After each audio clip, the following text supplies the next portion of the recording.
प्यारे देशवासियों, आज का ये बजट इंटरिम बजट तो है ही, लेकिन ये बजट इंक्लूसिव और इनोवेटिव बजट है। इस बजट में कंटिन्यूटी का कॉन्फिडेंस है। ये बजट विकसित भारत के 4 स्तंभ युवा, गरीब, महिला और किसान सभी को एम्पावर करेगा। निर्मला जी का ये बजट देश के भविष्य के निर्माण का बजट है।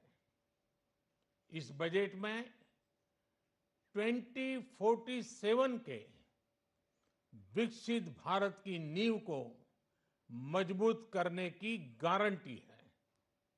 मैं निर्मला जी और उनकी टीम को बहुत बहुत बधाई देता हूं।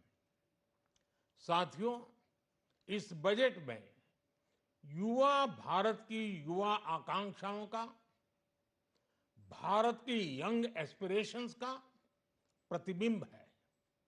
बजट में 2 महत्वपूर्ण निर्णय लिए गए हैं। रिसर्च और इनोवेशन पर 1 लाख करोड़ रुपए का फंड बनाने की घोषणा की गई है। बजट में स्टार्टअप्स को मिलने वाली टैक्स छूट के विस्तार का भी ऐलान किया गया है। साथियों, इस बजट में फिस्कल डेफिसिट को नियंत्रण में रखते हुए कैपिटल एक्सपेंडिचर को 11,11,111 करोड़ रुपए की ऐतिहासिक ऊंचाई दी गई है। अर्थशास्त्रियों की भाषा में कहें तो एक प्रकार से स्वीट स्पॉट है। इससे भारत में 21वीं सदी के आधुनिक इंफ्रास्ट्रक्चर के निर्माण के साथ ही युवाओं के लिए अनगिनत रोजगार के नए अवसर तैयार होंगे।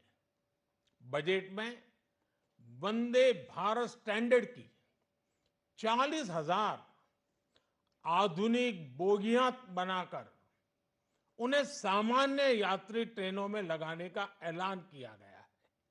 इससे देश के अलग अलग रेल रूट पर करोड़ों यात्रियों में आरामदायक यात्रा का अनुभव बढ़ेगा। साथियों, हम एक बड़ा लक्ष्य तय करते हैं, उसे प्राप्त करते हैं और फिर उससे भी बड़ा लक्ष्य अपने लिए तय करते हैं।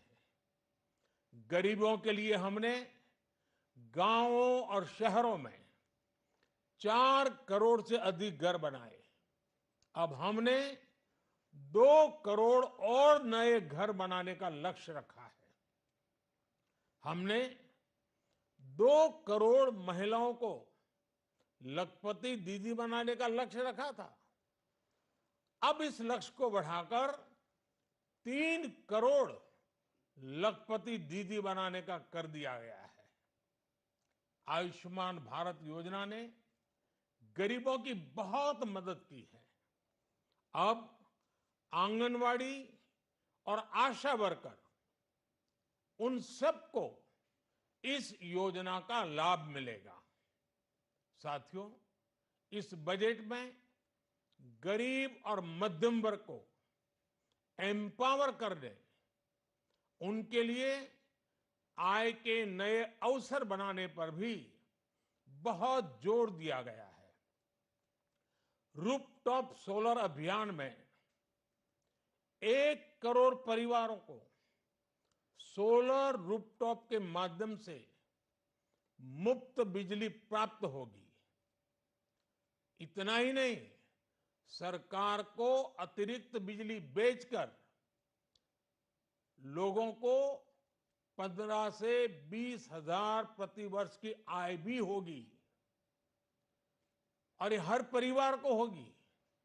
साथियों, आज जिस इनकम टैक्स रेमिशन स्कीम की घोषणा की गई है, उससे मध्यम वर्ग के करीब 1 करोड़ लोगों को बड़ी राहत मिलेगी। पिछली सरकारों ने सामान्य मानवी के सिर पर दशकों से ये बहुत बड़ी तलवार लटका कर रखी थी। आज इस बजट में किसानों के लिए भी बहुत महत्वपूर्ण और बड़े निर्णय लिए गए हैं। नैनो डीएपी का उपयोग हो, पशुओं के लिए नई योजना हो, पीएम मत्स्य संपदा योजना का विस्तार हो और आत्मनिर्भर ऑयल सीड अभियान हो। इससे किसानों की आय बढ़ेगी और खर्च कम होगा। मैं एक बार फिर सभी देशवासियों को इस ऐतिहासिक बजट के लिए शुभकामनाएं देता हूं। बहुत बहुत धन्यवाद।